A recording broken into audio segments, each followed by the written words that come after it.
अस्सलाम वालेकुम फ्रेंड्स। आज मैं आपको एक ऐसी एप्लीकेशन के बारे में बताऊंगा जिससे आप अपनी तस्वीरों का बैकग्राउंड बहुत ही आसानी के साथ तब्दील कर सकते हैं।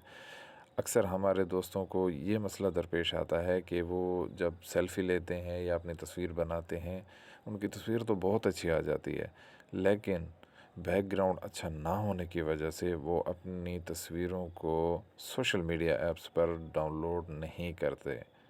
तो इसी मसले के हल के लिए मैं आपको ये एप्लीकेशन रेकमेंड करता हूँ। बहुत ही अच्छी एप्लीकेशन है और बहुत ही आसानी के साथ आप अपना बैकग्राउंड तब्दील कर सकते हैं। तो वीडियो पे आगे बढ़ने से पहले आपसे गुजारिश कि मेरे चैनल को सब्सक्राइब कर लें और बेल आइकन को भी प्रेस कर लें ताकि मेरी आइंदा आने वाली वीडियो आप तक पहुंच सके। तो आपको ज़्यादा बोर नहीं करता, चलते हैं प्ले स्टोर में। सर्च बार में आपने सर्च करना है फ़ोटो रूम।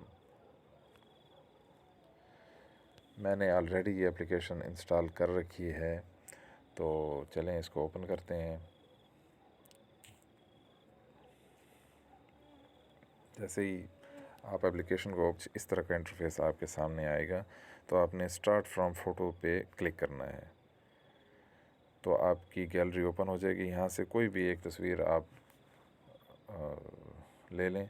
तो देखें ये किस तरह स्कैन कर रहा है तस्वीर को, और बहुत जल्दी ये बैकग्राउंड चेंज कर देगा। तो आप देख सकते हैं कि कितने ही आराम से और जल्दी बैकग्राउंड ख़त्म हो गया वो पहले वाला।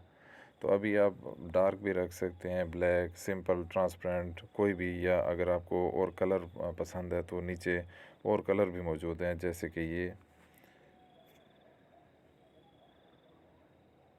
तो देखें कितना अच्छा बैकग्राउंड आ गया है, पुराने वाला बैकग्राउंड ख़त्म हो गया। अगर आपने इसको तस्वीर को डाउनलोड करना है या सेव करना है अपनी गैलरी में, तो ऊपर ये एरो के निशान पे क्लिक करें। आपके पास आएगा share photo room link, save to gallery. मैं सेव टू गैलरी में क्लिक करूँगा और ये देखें हमारी तस्वीर सेव हो गई है। तो आज की वीडियो यहीं तक थी। आपको ये बताना था कि बैकग्राउंड चेंज करना बहुत ही आसान है। तो वीडियो देखने के लिए बहुत शुक्रिया। अल्लाह हाफ़िज़।